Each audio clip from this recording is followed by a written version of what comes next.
Ministère Bethesda. Ministère Bethesda. Ministère Bethesda.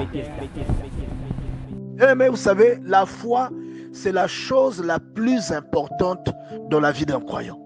La Bible déclare que sans la foi, il est impossible de plaire à Dieu.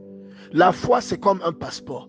La foi, c'est la preuve de votre identité ou de votre appartenance au royaume de Dieu. La foi, c'est comme votre carte bancaire qui vous permet de payer ce que vous voulez. Vous allez remarquer dans ce monde, il y a des gens qui payent des châteaux. Il y a des gens qui payent des voitures qui coûtent très cher. Il y a des gens qui peuvent se payer des hélicoptères. Mais pourtant, vous et moi, nous ne pouvons pas accéder à ce genre de service. Nous ne pouvons pas parfois nous permettre de telles folies. Pourquoi? Parce que nous n'avons pas assez d'argent. Et vous allez remarquer qu'il y a même des gens qui n'ont pas beaucoup travaillé, mais qui ont hérité de la part de leur père, qui ont travaillé dur avant eux. Ils ont hérité de beaucoup d'argent, d'une forte somme d'argent, ou de certaines affaires qui leur permettent d'avoir un certain niveau de vie. Vous voyez? Et ces gens-là peuvent s'offrir des choses que vous et moi, nous ne pourrons pas nous offrir tant que nous ne travaillons pas dur. Et dans le monde spirituel, c'est le même phénomène. Il y a des personnes qui ont une foi extraordinaire. Et cette foi, quelquefois, dépend de ce dans quoi ils sont passés avec leur Dieu. Et des épreuves que Dieu a mis devant eux qui ont boosté leur foi, qui ont boosté leur conviction. Et ce qu'ils demandent à Dieu, Dieu le leur accorde. Lorsqu'ils parlent au soleil, le soleil leur obéit. Ils parlent à la pluie leur obéit. Je parle là du soleil et de la pluie spirituelle qui peut pleuvoir dans votre vie ou encore qui peut éclairer votre vie, bien-aimé dans le Seigneur. Il y a des gens qui peuvent ordonner à la nature. Ils ont cette foi et vous pouvez voir cela s'accomplir dans leur vie. La foi est comme votre carte bancaire. La foi, c'est ce qui vous permet de matérialiser des choses qui vont étonner des gens. Des choses qui sont inaccessibles à la plupart d'entre nous. Vous allez accéder à ces choses parce que vous avez la foi en Dieu. Nous sommes limités. Tout comme lorsque nous sommes dans nos maisons, nous n'avons pas beaucoup d'écrans, nous n'avons pas des vélos, nous n'avons pas de la nourriture en stock. Mais quand vous allez dans un magasin, vous allez trouver ces choses-là. Vous trouverez des stocks avec beaucoup de nourriture, vous trouverez des écrans, des appareils électroménagers. Vous n'avez qu'à faire votre choix. Vous voyez? Représentez le magasin comme Dieu, un lieu où vous pouvez vous approvisionner de façon inexorable. Mais votre maison est un lieu limité. Vous aurez toujours besoin d'aller vers le stock pour approvisionner votre maison. D'accord? Et la foi, c'est la même chose. La foi, c'est cette capacité financière qui vous permet d'aller au casino pour aller faire les courses, d'emmener dans votre maison pour qu'il y ait de la nourriture. C'est ça la foi. Vous voyez, la foi, c'est ce que tout le monde ne peut pas obtenir. Vous arrivez à l'obtenir parce que vous avez une grande foi. Vous avez une foi qui déplace les montagnes. La Bible nous parle de quelqu'un qui a dit au soleil, tu t'arrêtes là où tu te trouves. Et le soleil s'est arrêté. Nous pensons que c'est impossible, mais c'est vrai. Ce n'est impossible qu'à notre niveau, au niveau de Dieu. Dieu qui représente le grand magasin qui approvisionne les personnes. Dieu a ça en stock. Mais nous n'avons pas la foi suffisante pour pouvoir acheter ce service. Vous voyez? Si vous avez la foi, vous pouvez payer un avion. Si vous avez beaucoup d'argent dans votre compte, vous pouvez payer un tracteur. Vous pouvez payer un vaisseau spatial. Vous pouvez vous offrir un voyage sur la Lune. Si vous avez la foi, vous pouvez visiter le ciel, bien-aimé dans le Seigneur. Si vous avez la foi, bien-aimé dans le Seigneur, ce que les autres n'arrivent pas à obtenir dans la prière, il y a une maladie incurable. Vous allez guérir de cette maladie. C'est comme si vous arrivez devant un comptoir. Vous avez fait des courses. La prière, c'est comme quand vous faites des courses dans un magasin. Vous mettez les courses dans le caddie. Vous arrivez là où il faut payer. Quand vous comptez votre argent, vous n'avez pas suffisamment d'argent pour emporter toutes ces courses-là. Alors, il y a certaines courses que vous allez devoir retourner dans les rayons. Vous prenez seulement ce que votre argent peut acheter. C'est à ça que ressemble la plupart de nos prières. Beaucoup de gens font des prières, ils demandent des choses à Dieu. Mais ces choses-là, vous les obtenez difficilement. C'est seulement à cause de la foi que nous avons. Et la foi, c'est la monnaie céleste. Comme ça, il y a 2 ans, on avait fait cette étude dans ce groupe et on avait déjà expliqué ça. C'est la monnaie céleste. Ce que tu obtiens sur terre, tu l'obtiens en échange de quelque chose. Tu l'obtiens en échange de l'argent. Et ce que tu obtiens dans le ciel, tu l'obtiens en échange de ta foi. C'est grâce à la foi que Élie a demandé à la pluie de ne plus tomber et il n'a pas plu pendant 3 ans et demi. C'est grâce à la foi que Paul a dit à un impotent de naissance, un paralytique de naissance, de se mettre debout. Le paralytique là s'est levé. Il a payé un service inaccessible à la plupart des hommes, tout comme un milliardaire payerait un service inaccessible à la plupart des êtres humains, bien-aimés dans le Seigneur. C'est ça le secret de la foi. La foi, c'est cela, bien-aimés dans le Seigneur. Nous devons comprendre. Voilà pourquoi Dieu te fait passer souvent par des épreuves. Les épreuves, c'est toutes les années que nous passons à l'école. Et les épreuves, ou encore les épreuves difficiles, c'est comme les examens de passage qui te donnent un diplôme qui fera qu'on te paye beaucoup. Et ton épreuve, lorsque tu traverses cette épreuve, Dieu te récompense et ça te donne le droit de demander des choses incroyables parce que ça fait naître la foi en toi. Bien aimé, regardez l'une des plus grandes illustrations de la foi et même le point de départ de la foi d'une personne.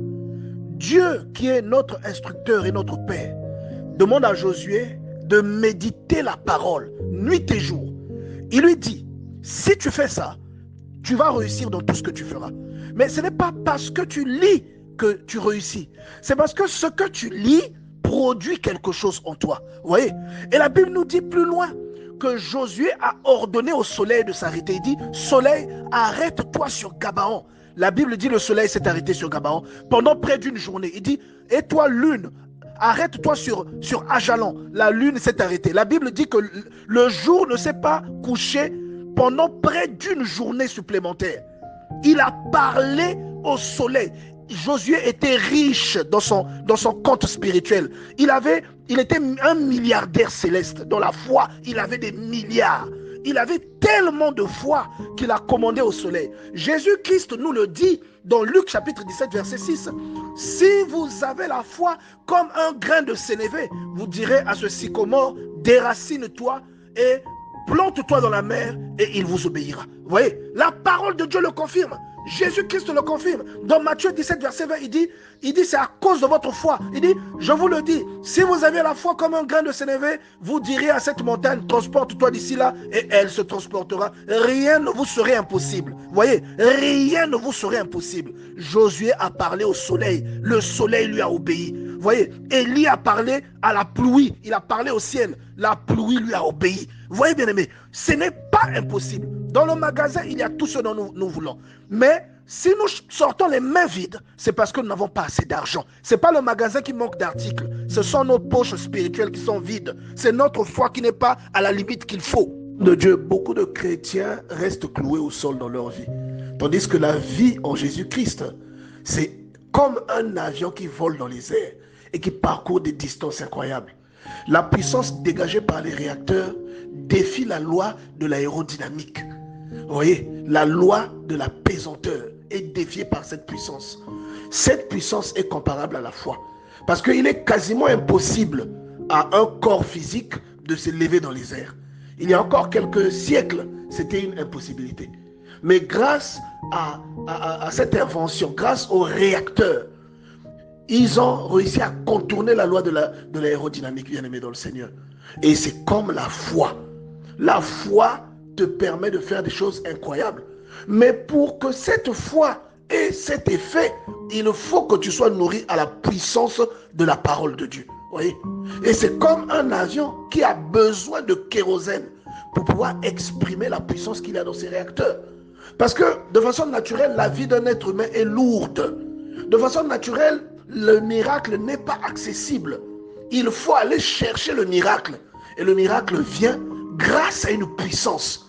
Et si ce n'est pas Dieu qui vient vers toi pour accomplir ce miracle, pour que ce soit un signe, ça va être ton effort à toi, ça va être ta foi à toi qui va faire que ce miracle devienne possible grâce à Dieu. Et pour que cela soit possible, il faut que tu sois nourri à la parole de Dieu. La parole va provoquer, c'est comme du carburant, ça va provoquer une explosion en toi. Et cette explosion va faire décoller ce qui ne décolle pas. Et voilà que vous voyez des gros Boeing qui vont dans les airs grâce au kérosène. Il défie la loi de l'aérodynamique grâce au kérosène. Et le kérosène du chrétien, c'est la parole de Dieu. Amen, amen, homme de Dieu. Vraiment, je suis béni par cet ajout. En effet, ce sont tous des fluides. Le kérosène est un fluide. Même l'urine aussi est un fluide. Et c'est comme dans l'église. Il y a plusieurs types de paroles prêchées dans différentes églises. Il y a des paroles qui donnent la vie et il y a des paroles qui te clouent au sol. Il y a des paroles que tu reçois aujourd'hui, au lieu que ce soit du kérosène si tu es un avion, mais c'est de l'urine. Tu vois d'autres chrétiens décoller, mais toi tu ne décolles jamais.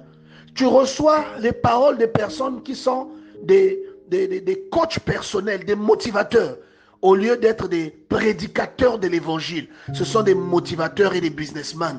Et ils viennent avec des paroles, voilà, tu dois dominer, tu es né pour dominer, tu es né pour vaincre. Donc si tout le monde domine, donc qui sera dominé alors?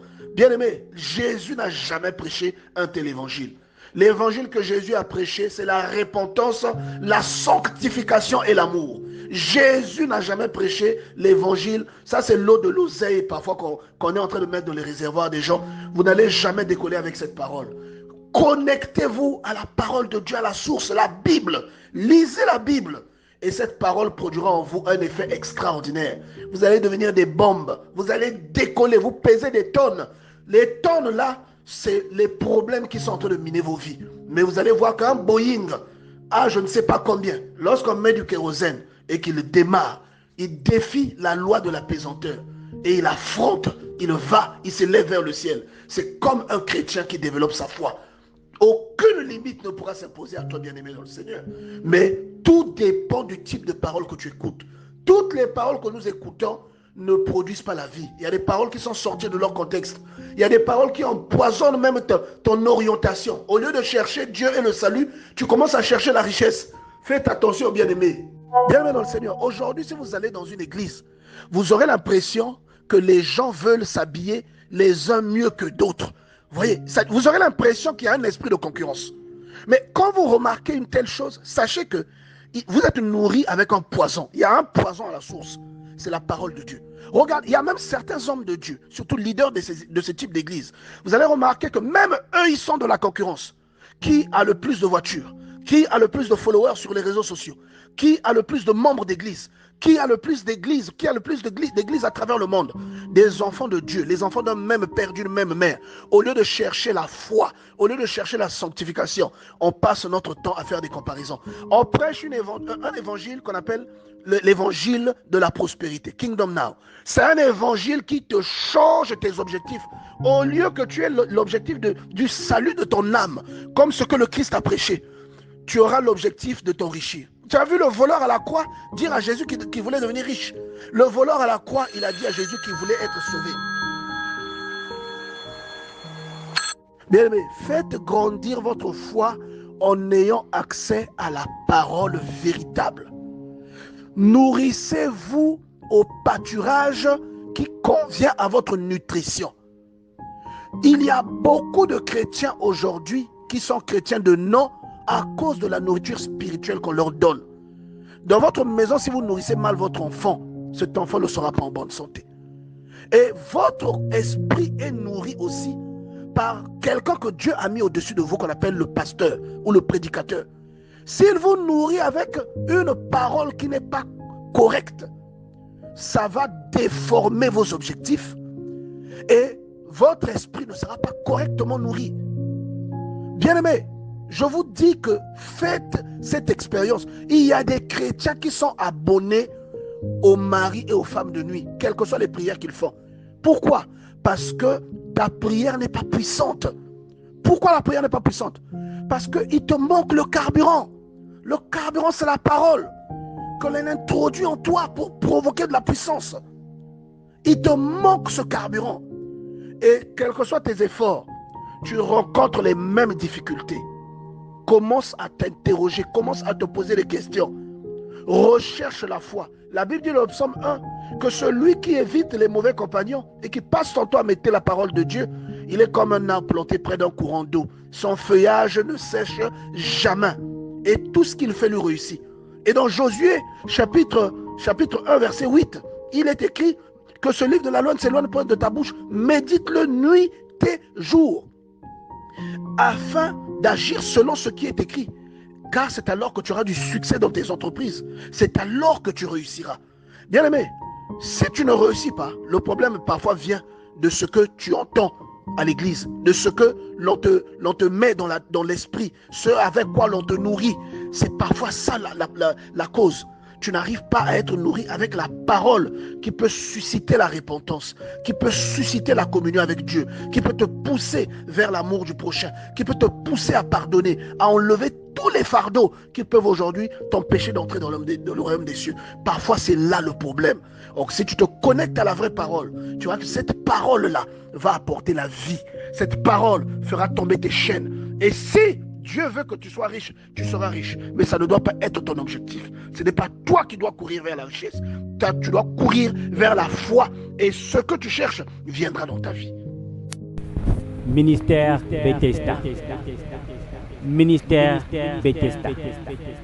Ministère Bethesda.